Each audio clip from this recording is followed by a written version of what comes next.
Hello দর্শক, আসসালামু আলাইকুম। বিলবিলাতে আসছি শুটিং করার জন্য 2 দিনের কাজ। ঈদ স্পেশাল, ঈদের নাটক, ঈদ ধামাকা থাকবে বিলবিলাতে। শুটিং স্পট অনেক সুন্দর জায়গা। এখানে আমাদের সাথে আছেন হিরো মুকুল ভাই, ডাইরেক্টর মুকুল ভাই, ডিওপি মোহাম্মদ জসিম ভাই, এবং অনেকেই থাকবে আর অনেকেই দেখতে পারবেন। কথা বুঝছেন? এখানে শুটিং করার জন্য আসছে সিঙ্গেল নাটকের।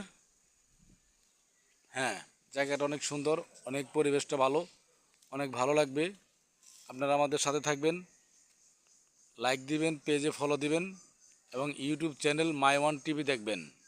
চ্যানেলটা সাবস্ক্রাইব করবেন, পাশে থাকবেন। কোন ধরনের নাটক দেখতে ভালো লাগে কমেন্টে জানাবেন। অবশ্যই আপনাদের মনের আশাটা পূরণ করব, ভালো কিছু করার জন্য চেষ্টা করব। আপনারা হেল্প সহযোগিতা করলে, ভালোবাসা দিলে আমি ভালো কিছু করতে পারবো। আপনাদের হেল্প সহযোগিতা পেলে ভালো কিছু করতে পারবো, সামনের দিকে এগিয়ে যেতে পারবো, ভালো কন্টেন্ট তৈরি করতে পারবো, ভালো কিছু করতে পারবো। এটাই। আসসালামু আলাইকুম, ভালো থাকবেন।